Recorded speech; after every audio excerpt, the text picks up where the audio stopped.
Baik, Assalamualaikum warahmatullahi wabarakatuh. Saya Aulia Fatimah. Pada hari ini akan membahas eh, tema atau hal yang berkaitan dengan mengantar ilmu ukur tanah. Nah, yang mana nanti di dalam hal ini kita akan membahas semua seluk-beluk mengenai pengukuran tanah, instrumennya, lalu bagaimana cara klasifikasi surveinya, survei, lalu mengenai semua hal yang terkait dengan survei atas tujuan apa dan bagaimana, dan lalu mengenai kompetensi surveyor sampai dengan praktik pengukuran dan catatan lapangan. Nah, untuk itu langsung saja kita langsung masuk ke bagian pertama, yang mana kita membahas mengenai pengukuran tanah atau surveying. Nah, jadi apa sih itu pengukuran tanah? Pengukuran tanah sendiri didefinisikan sebagai seni penentuan posisi relatif pada, di atas, atau di bawah permukaan bumi. Nah, berkenaan dengan pengukuran jarak-jarak, sudut-sudut, dan arah-arah baik secara vertikal maupun horizontal. Nah, seorang yang melakukan pekerjaan pengukuran ini dinamakan dengan surveyor. Dalam keseharian kerjanya, surveyor itu bekerja pada luasan permukaan bumi terbatas, dan meskipun demikian, surveyor itu merupakan mengambil keputusan apakah bumi ini dianggap datar atau melengkung dengan mempertimbangkan sifat, volume, badannya, dan juga ketelitian yang dikehendakinya. Nah, adapun itu tujuan pengukuran antara lain bisa diklasifikasikan sebagai untuk menghasilkan ukuran-ukuran dan kontur permukaan tanah. Contohnya itu untuk persiapan gambar-gambar perencanaan atau plan atau peta yang menarik garis batas tanah, pengukuran luasan, dan juga volume tanah, dan memiliki tempat yang cocok untuk suatu proyek rekayasa. Nah, itu baik dalam bentuk gambar rencana maupun peta yang merupakan representasi grafis dari bidang horizontal. Nah, yang pertama itu ada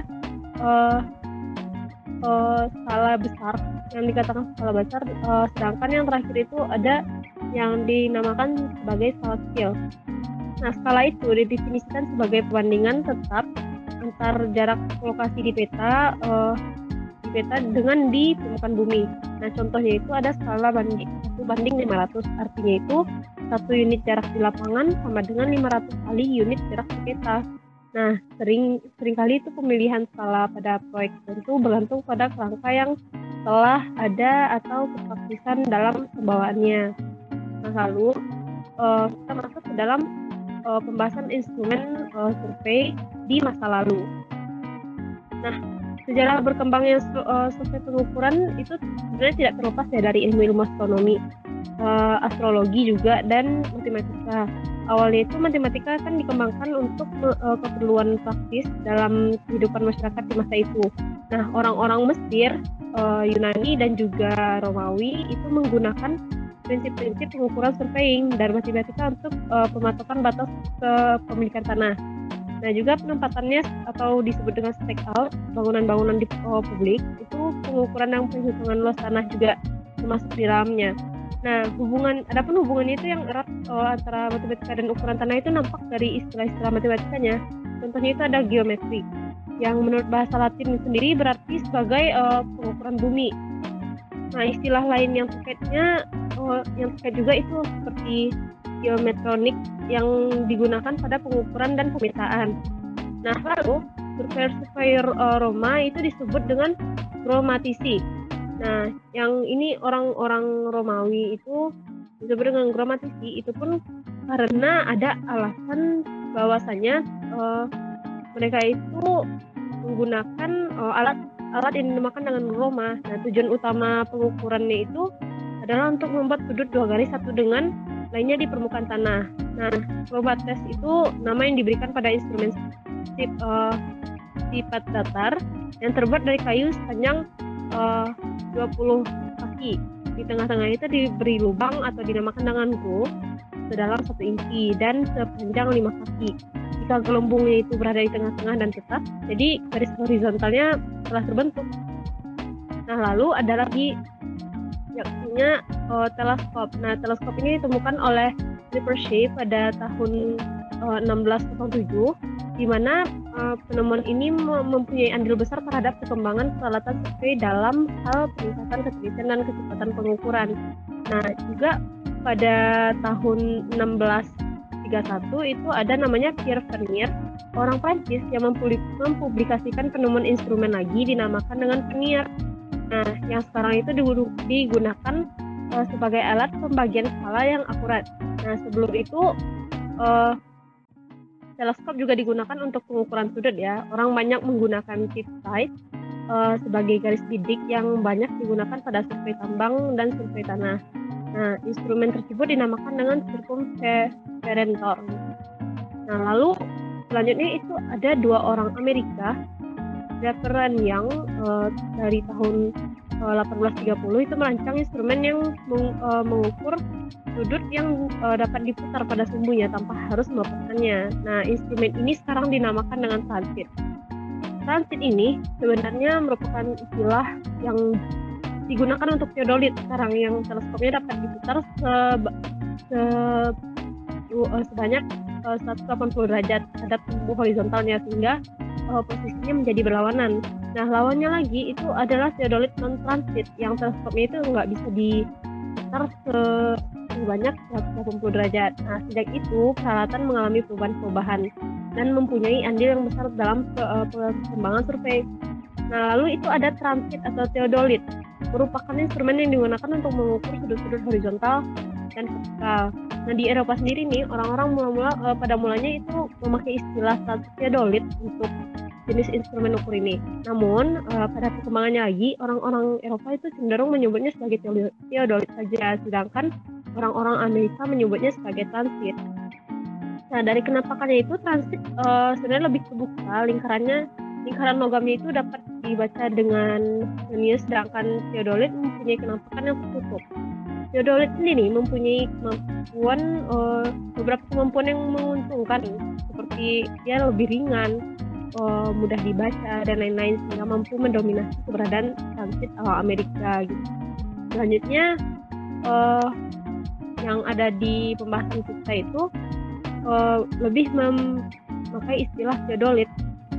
Nah, lalu di sini teodolit sebenarnya ditemukan oleh seorang yang dinamakan dengan Romer, seorang astronom Denmark pada tahun 1690, sekitar seabad kemudian. Lalu instrumennya itu digunakan untuk keperluan surveying. Nah, pada tahun 1893 diadakanlah penambahan pada bagian-bagian instrumen prototipe ini. Jadi dia memungkinkan untuk dipakai pengukuran-pengukuran lainnya dalam kaitannya dengan pengukuran sudut-sudut vertikal dan horizontal. Karena sekarang ini teodolit banyak digunakan untuk berbagai keperluan seperti pengukuran sudut horizontal dan vertikal, membuat garis lurus, mengukur bearing, mengukur jarak horizontal dan vertikal juga, menentukan arah utara. Teodolit itu sering disebut sebagai instrumen universal. Nah, atas dasar fasilitasnya itu teodolit dibagi menjadi teodolit vernier sederhana, lalu ada teodolit micrometer, ada teodolit optik atau glass art, dan teodolit elektronik. Nah, dua jenis yang pertama ini sudah jarang digunakan, sedangkan teodolit modern saat ini adalah teodolit tipe optik dan digital. Nah, juga sebenarnya teodolit modern itu bersifat lebih kompak ya, ringan dan sederhana, dan dapat sebenarnya tahan banting gitu. Jadi bagian-bagian yang selain tertutup sudah debu dan kelembapan istilahnya lebih tahan gitu ya. Jadi ukuran teodolit itu juga ditentukan oleh piringan di bawahnya. Sebagai contoh 20 cm teodolit itu berarti diameter piringan di bawahnya itu adalah 20 cm juga. Nah, atas dasar itu ukuran teodolit bervariasi antara 8 sampai dengan 25 cm. Nah, lalu kita masuk ke pembahasan klasifikasi survei. Oke, jadi klasifikasi survei itu sebenarnya pengklasifikasian survei itu tidaklah bersifat mutlak. Mungkin ada perbedaan-perbedaan objek dan prosedur yang saling tumpang tindih, namun secara garis besar survei itu dibedakan berdasarkan satu, akurasi yang diinginkan, lalu ada metode penentuan posisi dan instrumen yang digunakan, lalu ada juga tujuan survei dan tempat pengukurannya. Nah, lalu bagaimana sih survei atas dasar akurasi? Survei atas dasar akurasi ini ada yang namanya survei planimetris. Survei planimetris ini berasumsi bahwasanya permukaan bumi itu datar atau tidak melengkung. Nah, kenyataan itu permukaan bumi melengkung. Survei ini berasumsi bahwasanya satu nih garis level atau level line itu dianggap sebagai garis lurus. Nah, karena itu garis unting-unting atau plumb line itu di suatu titik dianggap sebagai paralel dengan titik lainnya. Lalu ada itu sudut yang dibentuk oleh kedua garis semacam itu merupakan sudut pada bidang datar yang bukan sudut pada bidang bola. Lalu ada itu meridian yang melalui dua garis berupa garis paralel. Nah, dengan asumsi ini, survei ini sebenarnya cocok bagi pengukuran yang tidak terlalu luas. Sebagai gambaran itu untuk panjang busur 18,5 km. Nah, kesalahan yang terjadi itu 1,52 cm lebih besar. Selisih sudut pengukuran segitiga datar dan bola itu hanya satu untuk rata-rata luasan 195,5 km persegi. Nah, jadi survei planimetris ini tidak digunakan untuk proyek-proyek luasan besar ya, seperti pabrik-pabrik, jembatan, dam, kanal, jembatan layang, rel kereta, dan sebagainya, dan juga tidak untuk menentukan batas-batas. Lalu yang kedua itu ada survei geodis. Nah, survei geodis ini memperhitungkan bentuk bumi yang melengkung dan melakukan pengukuran jarak-jarak dari sudut ketelitian tinggi. Survei ini juga diterapkan untuk lokasi yang luas. Penghitungan-penghitungan pada survei ini juga didasarkan pada ilmu geodesi, yaitu ilmu yang mempelajari bentuk dimensi bumi, dan juga yang merupakan bagian dari prinsip-prinsip dan prosedur matematis untuk penentuan posisi titik-titik permukaan bumi. Nah, boleh jadi nih rentang jarak titik-titik itu antara benua satu dengan benua lainnya. Nah, berbeda dengan survei planimetris. Sebenarnya survei geodesi ini menganggap garis yang menghubungkan dua titik merupakan titik berupa lengkungan gitu. Jadi panjang garis antar dua titik koreksi akibat kurva yang diplotkan pada bidang datar.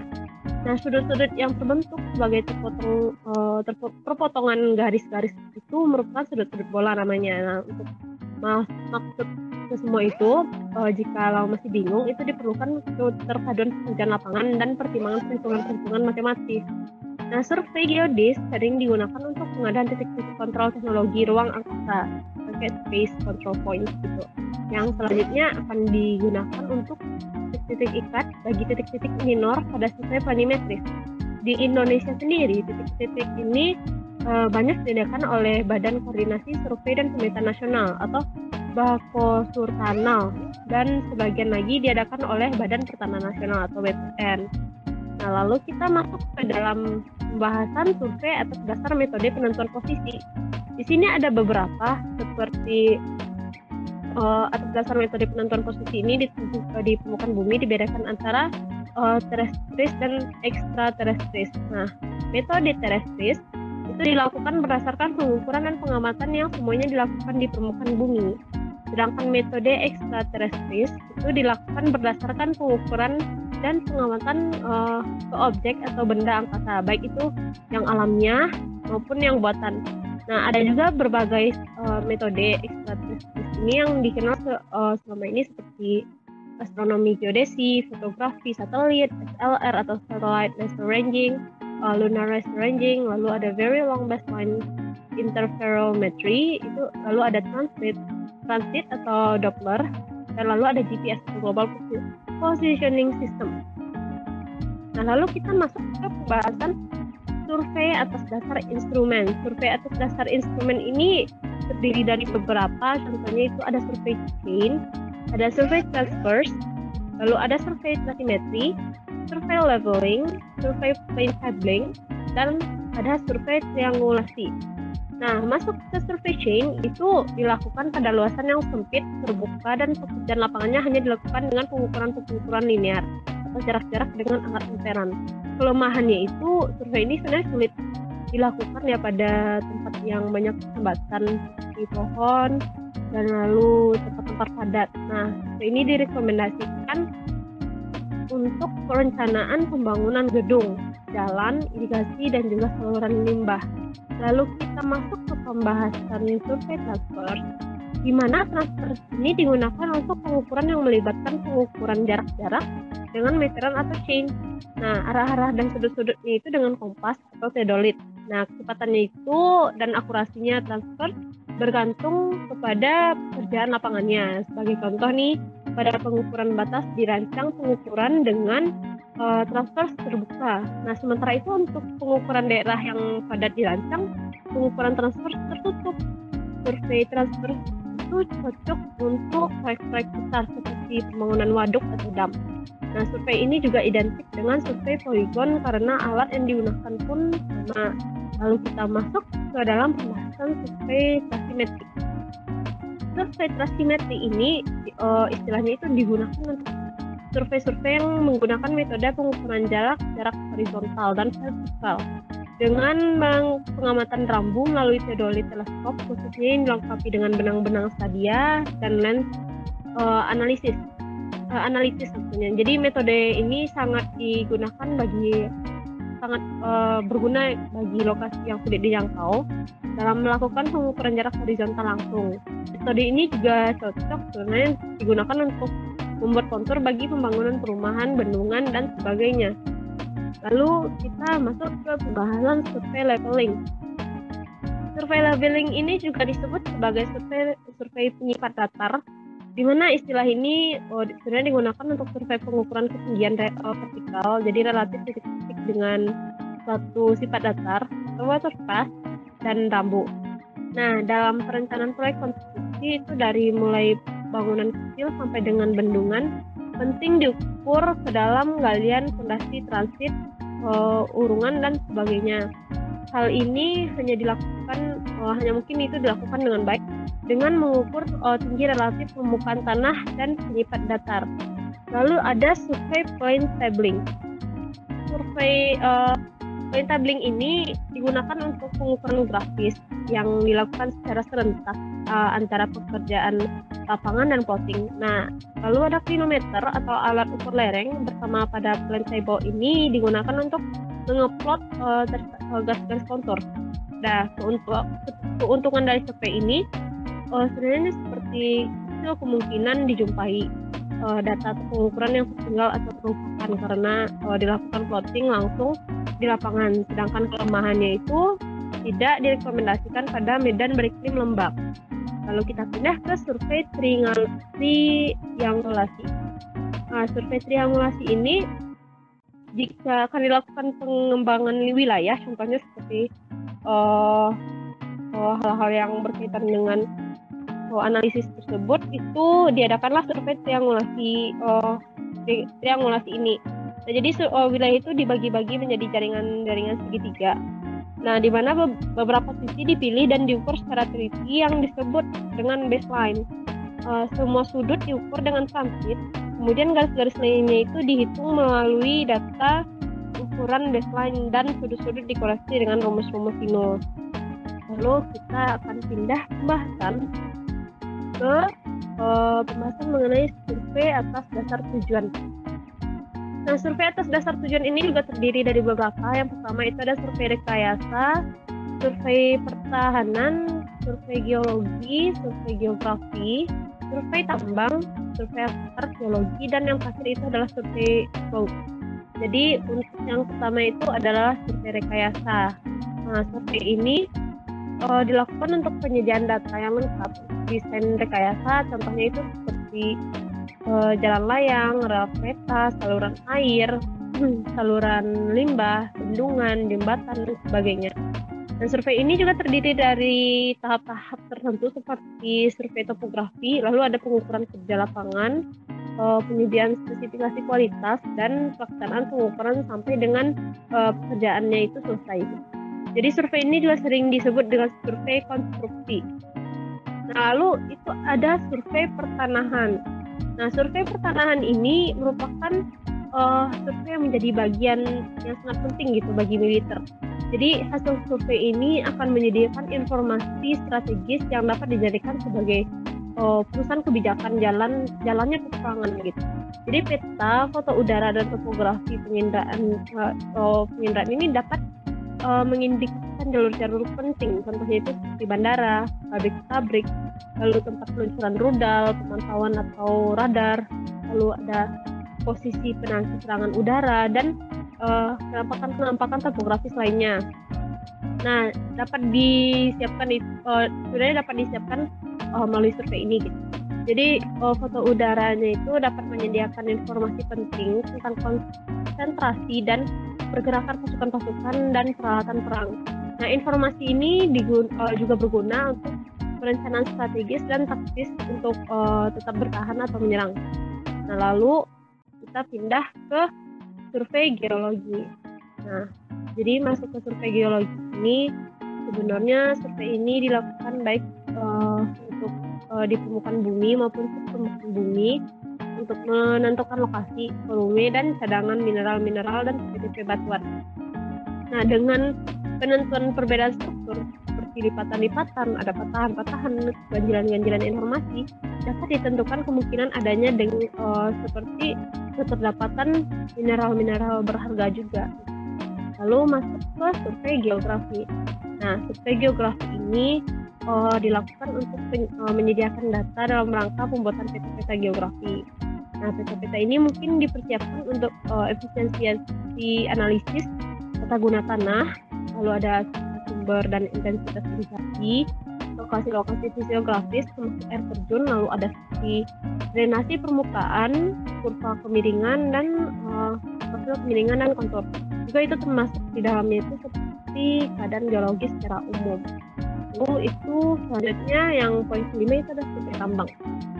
Nah, survei tambang itu diperlukan juga pada permukaan atau bawahan permukaan bumi.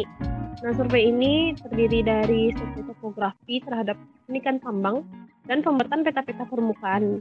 Nah, pembuatan peta-peta di bawah tanah untuk mendelineasi secara menyeluruh pekerjaan dan konstruksi rencana bawah tanah gitu. Dan seperti ada penetapan posisi dan arah terowongan, kalau ada lubang udara, arah aliran dan sebagainya, dan juga persiapan peta geologisnya. Nah, survei ini dapat menggunakan alat yang bernama GIRO. Lalu ada poin ke-6 itu survei arkeologi. Mungkin ini baru didengar dengan teman-teman ya. Survei ini sebenarnya dilakukan untuk mengungkapkan relik-relik barang peninggalan.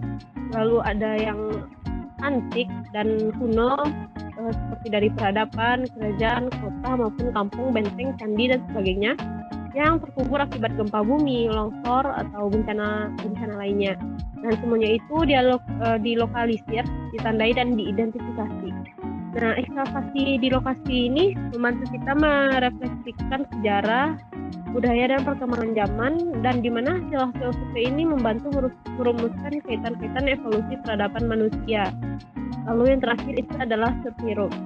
Survey road ini dilakukan untuk penempatan dan mengeset garis-garis di permukaan tanah untuk keperluan jalan raya, rel kereta, dan juga untuk mengambil data yang perlu. Nah, secara garis besar itu survei ini memiliki urutan. Yang pertama itu survei pendahuluan, di mana dilakukan untuk memperoleh data terkait atau bila perlu dilakukan survei secara kasar. Nah, yang kedua itu ada survei awal atau survei topografi untuk mendapatkan lokasi penampakan bila perlu dengan pemotretan udara. Lalu ada survei kontrol yang berupa triangulasi atau transfer poligon, dan yang terakhir itu ada survei lokasi, yaitu penempatan titik-titik lapangan. Nah, lalu kita masuk ke dalam pembahasan instrumen data atas dasar tempat. Terdiri dari survei tanah, lalu ada survei hidrografi, lalu ada survei bawah tanah, dan juga survei udara.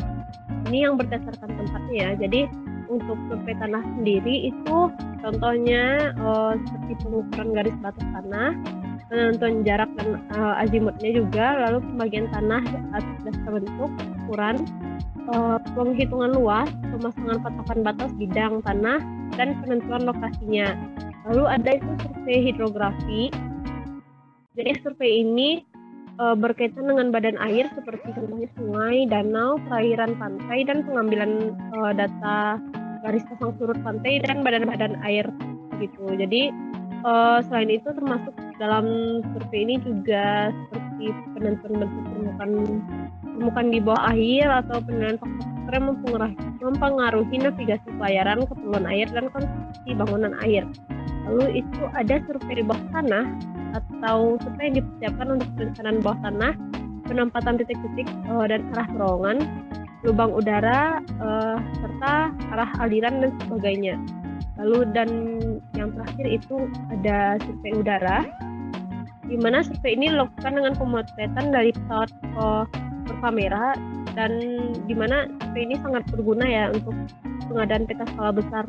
Meskipun sebenarnya survei ini mahal, tetap direkomendasikan untuk proyek-proyek pengembangan wilayah karena survei ini dari permukaan tanah, karena survei yang dari permukaan tanah itu sulit dilakukan bagi wilayah yang padat dan rumit, apalagi tidak terjangkau.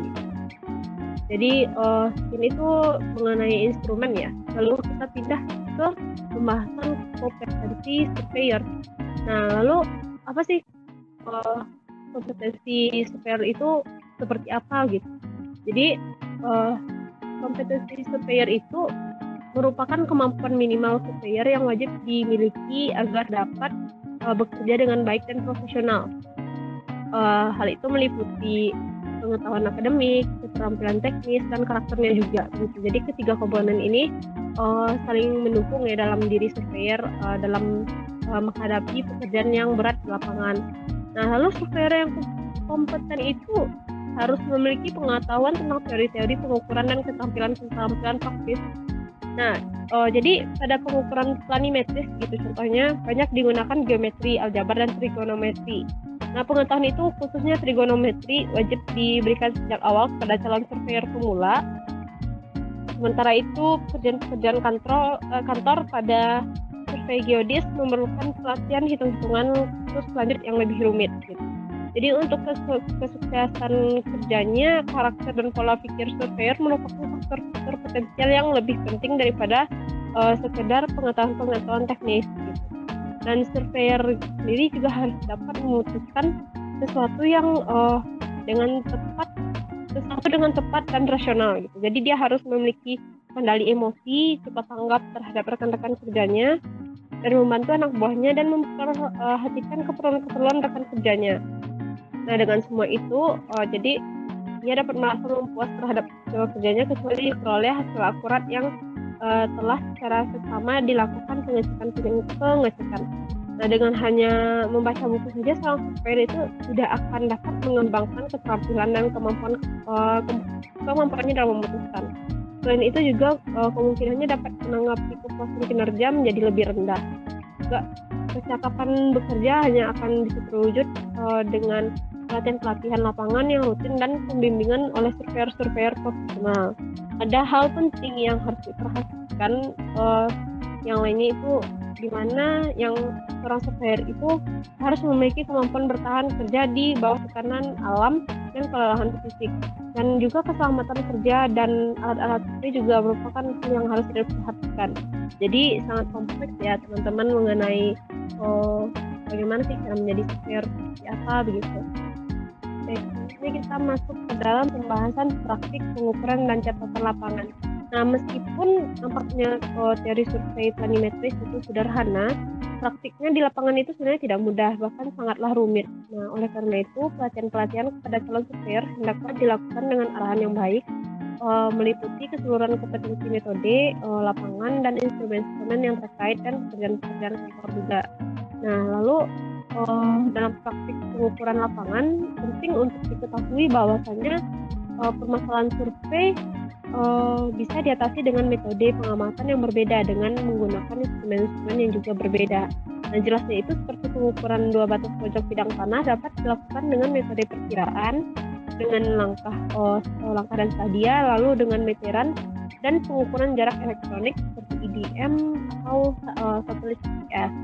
Nah, beberapa metode itu terdapat satu metode terbaik, yaitu menghemat waktu, dana, dan tidak mengejar ketelitian tinggi yang memang tidak diperlukan.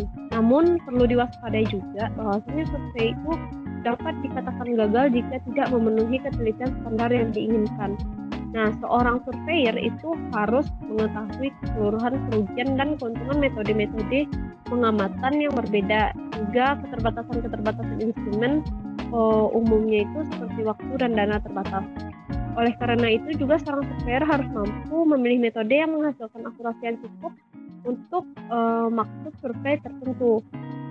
Nah, dengan kata lain, itu seorang surveyor yang baik bukanlah seorang yang dapat melakukan pengukuran secara teliti, tetapi seorang yang dapat memilih dan menerapkan pengukuran yang cocok dengan syarat-syarat ketelitian bagi tujuan pengukurannya. Lalu di dalam pencatatan lapangan itu juga penting diperhatikan bahwasanya pencatatan harus dilakukan di lapangan. Nah, mungkin suatu kali kita mencatat hasil ukuran pada kertas lepas yang kemudian disalin kembali. Mungkin kita menggunakan memori rekaman juga, atau sebenarnya cara itu bermanfaat, namun semua itu juga bukanlah catatan lapangan. Tidak dapat dikatakan sebagai catatan lapangan.